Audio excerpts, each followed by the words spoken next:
Voilà, c'est dit. La délégation est présente dans la capitale burkinabé dans le cadre de la 73e réunion des ministres de l'ASECNA, une rencontre annuelle au cours de laquelle les représentants des États membres se sont penchés sur les défis de faire de l'ASECNA une institution de référence au service des économies du continent.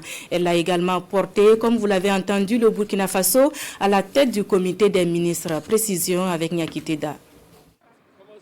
L'Agence pour la sécurité de la navigation aérienne en Afrique et à Madagascar, ASECNA, c'est plus de 17 millions de kilomètres carrés d'espace avec pour vision bâtir un ciel unique pour l'Afrique. En attendant, 19 pays dont le Burkina Faso forment cet espace. Et à Ouagadougou, ce vendredi 26 juillet, l'organe au sommet, le comité des ministres, tient sa 73e réunion avec pour plat central la passation de la présidence au Burkina Faso. Ainsi, le ministre congolais en charge des transports remet le témoin à son homologue du Burkina Faso en présence du chef du gouvernement.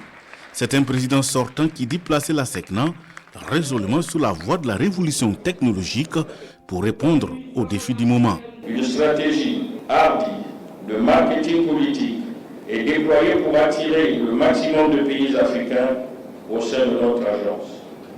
Cette vision cadre bien avec les objectifs du marché unique de transport aérien en Afrique, une initiative lancée par le chef d'État de l'Union africaine en janvier 2018.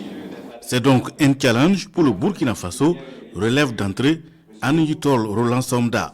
Pour lui, le Burkina va jouer sa partition pour unifier davantage le ciel africain. Tout l'enjeu est là et il faut se donner tous les moyens de réussir.